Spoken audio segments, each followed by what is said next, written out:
I am planning to focus a little bit more on hardware in the near future. Things like control modules for, well, you will see in future videos. So, to make my development work easier, I thought a reflow oven to solder SMD boards would be a nice thing to have. There are literally dozens of do-it-yourself reflow oven videos available on YouTube. So why not just copy one of those designs for my own oven? Well, I have watched a good number of those videos, and guess what? I was not really happy with most of the presented solutions, as they are rather complex and use quite a few components. So I set myself a goal to make one for less than $40, including the oven itself, and building it with simplicity and component cost in mind. Hello YouTubers, and welcome to the Internet of Toy Trains. I am Hans Tanner, and here is a new episode of IoTT with fresh ideas about how to use the Internet of Things along with sensors and microcontrollers to control a model railroad layout.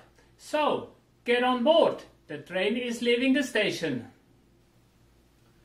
The typical home-built reflow oven project found in YouTube videos follows somewhere along these lines. Go to Walmart and buy a cheap toaster oven. Dismantle all electric parts except for the heater elements. Install 1 or 2 solid-state relays along with an Arduino controller. Build some new control hardware like on-off button and the display and assemble it. So far so good, but I did not like the idea of dismantling the existing electrical hardware. Neither did I like the idea of installing control buttons and the display. Instead, I was rather looking for ways to hook it up to the internet and control it via either a web browser or Node-RED and MQTT. To get started, I indeed went to Walmart and bought this oven for $20. It has a total heating power of 1000 watts, so that means less than 10 amps from a 110 outlet, which means I can use a fairly small relay to switch it on and off. After unpacking, I opened the housing and looked into the wiring of the various components. As expected, given the price of the oven, there are only a few simple control components as shown in this electrical schema. Essentially, there are 2 heater elements which can be controlled by 2 switches in series. The first switch is a mechanical timer. You turn it right to the desired number of minutes and then it ticks backwards. When done, the circuit gets interrupted. What I discovered though is that you can also turn it to the left. In this case it would switch on and stay on until it is turned back to neutral. This is great, as this eliminates the need for removing the timer. I simply turn it to the left and it stays on. The second switch is a thermal switch. It has a small heating element that heats a spring-loaded bimetal actuator which switches off and on the heater elements based on the desired temperature. Also here, it would be enough to simply dial it up to the highest temperature to make it always stay on. And in the worst case, it would then still act as a safety switch if the temperature goes through the roof. So, with those settings in place, the oven would stay on almost all the time and heat up significantly higher than what is needed for reflow soldering. The only thing I needed to do now was adding my own control system to it, consisting of a thermometer activated relay that would allow me to control the temperature so that I could create a typical reflow curve. The simplest and cheapest solution I could think of was adding a Sonoff Basic module. I think the Sonoff is almost unbeatable for small automation projects. It features an ASP8266, a power supply, a 10 amp relay, a button, an LED and several additional I/O pins that are available for use. Furthermore, it is very easy to replace the firmware on the module using the Arduino IDE. All this for a price of about $6. To measure the temperature in the oven, I connected a MAX6675 thermocouple module to the Sonoff using transmit, receive and GPIO4. All these I/O ports are available from the 5-pin contact array in the middle of the Sonoff board. I simply soldered a pin header for an easy connection of the MAX6675. Unfortunately, transmit and receive are also used to program the onboard ESP8266, so having something else connected to it is inconvenient for loading software upgrades. For this reason, I made the software over-the-air or OTA upgradable, meaning I can upload a new version to a server and the oven would then get an update from the server. I use the OTA service of Arduino library from iotappstory.com.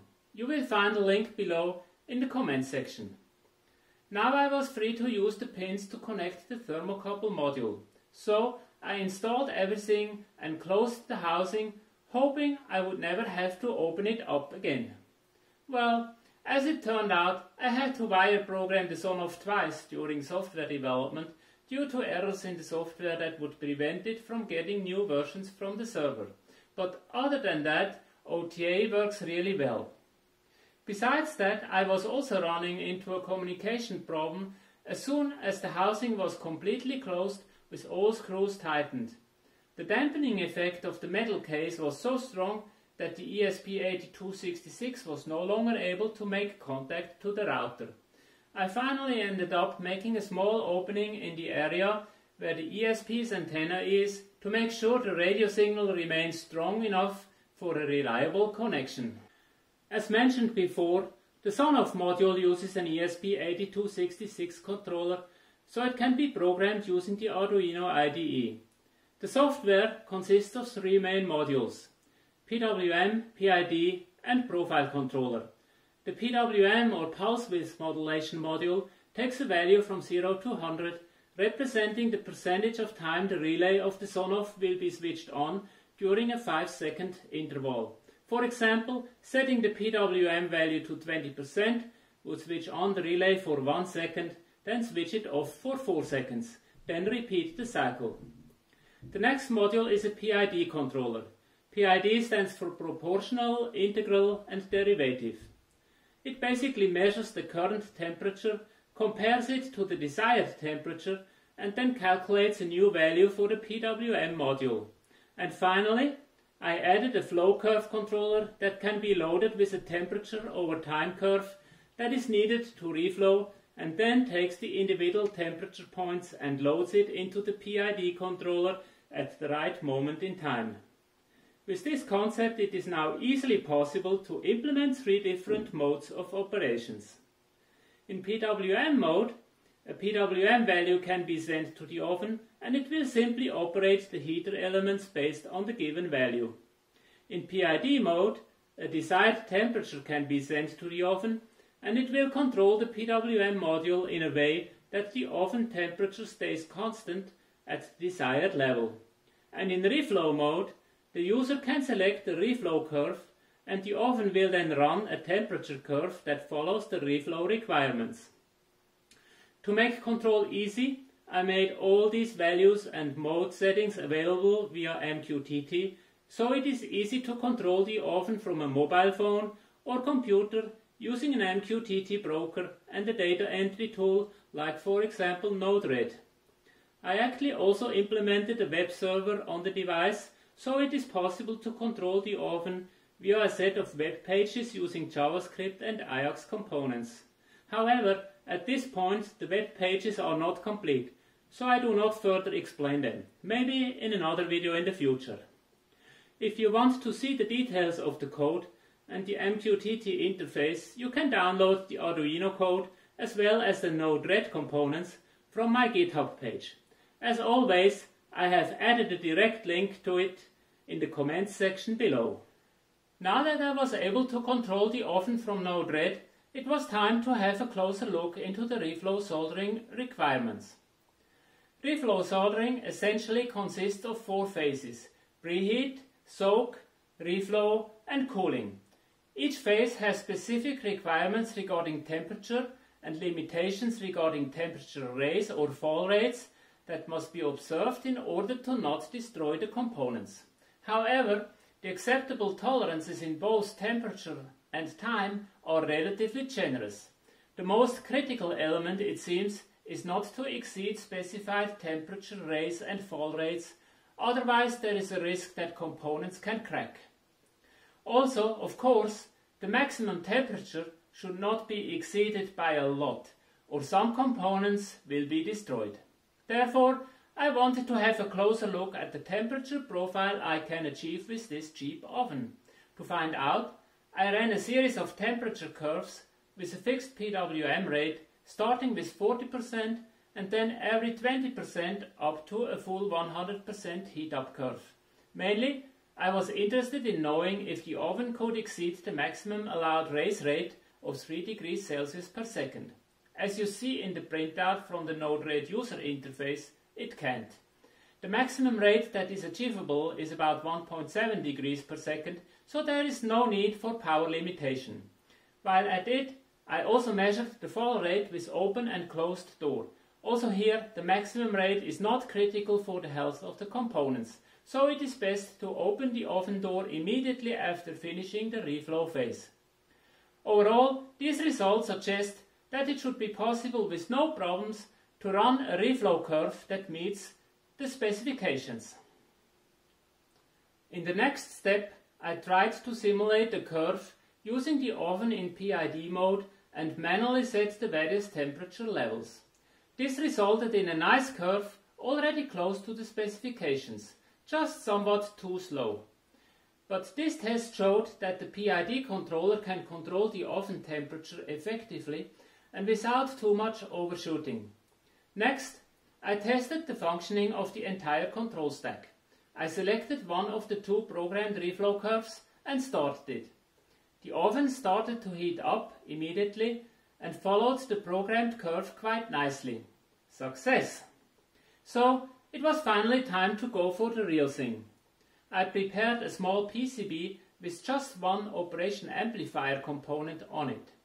I used this method to make breadboard-friendly SMD components, as I like to make prototypes with the same parts I will later use on the final PCB.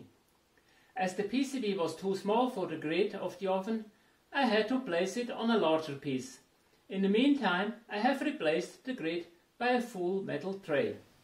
I selected the curve and started the oven. 5 minutes later, I removed the completely soldered PCB from the oven. After adding breadboard pins to it, I tested it in my MQTT Gateway prototype. It worked like it should. Success again! Viewers of video number 1 remember that I originally ordered 10 PCBs for the Gateway project, but so far I have only built 2 of them. Now that I have the oven, it is time to build the other 8 as well. And here is a small teaser for my viewers. I will give away those 8 additional gateways for free to the first 8 viewers who send me a note to the address listed below in the comment section. Due to shipping costs, this offer is limited to shipping addresses in the lower 48 states of the US. Also keep in mind that these are the prototype boards that have some manually added wires to it due to mistakes I made in the design process. I described them in video number 1. Not perfect, but functioning. So, here is a summary of what we have done in this video. I picked up a cheap toaster oven from Walmart. I used a Sonoff module and a thermocouple to convert it into a reflow oven. Now I built 8 more Loconet to MQTT Gateway boards and sent them to the first 8 viewers who asked for it via email. In the next video, I am going to finish up the Node-RED interface by adding a switch controller and CV programmers for service and main track. In the meantime, I work on a few hardware components I hope to show in some future videos. As always, I posted a few links in the section below from where you can download more information about the components I used in this video. If you like this video, stay tuned as more videos will come. In the meantime, don't forget to send me a note if you want a free gateway module. Click that like button below and subscribe to the IoTT channel to receive a notification when new video becomes available. Finally, feel free to leave me a comment below with additional ideas or questions about IoTT. Thanks for watching.